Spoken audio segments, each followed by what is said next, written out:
Alright, so today I'll be talking about how I started DJing and my lessons learned during the process. So when I first started, it was back in 2012, and I was looking for an easier way to actually make money. Since in the past, I would actually work part-time on the side for my family business, which was doing party rentals. So with party rentals, we would do the tables, chairs, canopies, and we'll go deliver that stuff to the venue, set up, come back later to pick up. And honestly, this work right here was backbreaking, and I didn't see the benefit out of it for myself. It was too much work and little money out of it. And in college, I wanted to look for a part-time job that paid enough, and I have to work, and I only worked about maybe 10, 15 hours, and I realized the minimum I paid is about 10, 11 bucks an hour. Making about 100 bucks a week was not even worth it, and it was actually taxed as well. So then I went to a party, saw a DJ, and I realized that you get paid cash at least most of the time. So at that point, I looked into DJing.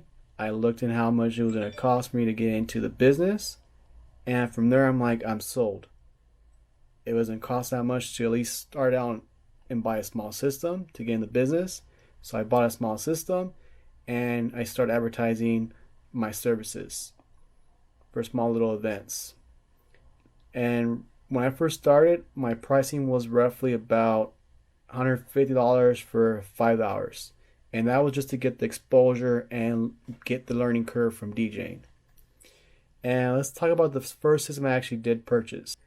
It had a separate case that contained the mixer, the amplifier, the equalizer, and obviously I bought some speakers which were DFX, and along with the DFX mixer. And when I first was playing the music, I realized then after I purchased it that this sound sounds horrible. So I went back to the shop and I got another amplifier, which was a B52 amplifier, and I kid you not, the amplifier actually improved the sound of the cheap speakers. So one thing here is that don't be cheap on your sound, because eventually it will cost you a lot more at the end. And the one thing I actually did not like about that setup is that the case easily weighed about 100 pounds. And that's hard to transport with one person by themselves. Keep in mind, I only weigh back then about 145 pounds. And now I weigh 160 pounds.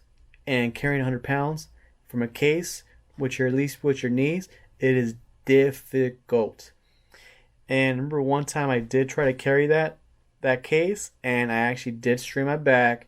And ever since then, word of advice, do not carry heavy shit. You can actually strain your back, like I did. Alright, so today I'll be talking about and I did book an event where I did not realize it was a wedding. So when I got there, I was literally shitting bricks, because I haven't heard of for a wedding and I did not know what to do. So then I called my friends to help me out, and he gave me some tips, what songs to play for the Vibra de la Mod. And luckily, I was able to wing the event pretty good. Not the best I wanted, but I was able to make it a successful night. Everybody was dancing by the end of the night, playing cumbia merengue, which was easy music for them to dance with. Alright, so my lessons learned when I first started DJing is always do the research on the sound system you are going to buy. Main reason is the sound might sound horrible. And if the sound sounds horrible, your guests are going to have a horrible experience at your event. So that's one. Make sure you have a good sound system. Do your research.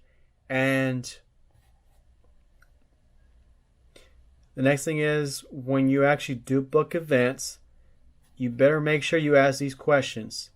What type of event is it? What time am I going to start? What time am I going to end?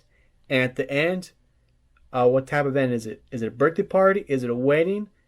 This right here will tell you exactly what you need to bring to the event.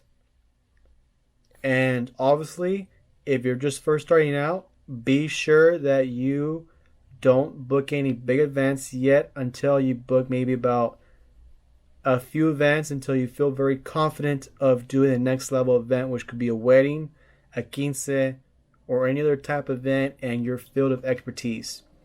So that's my pointers for any starting DJs.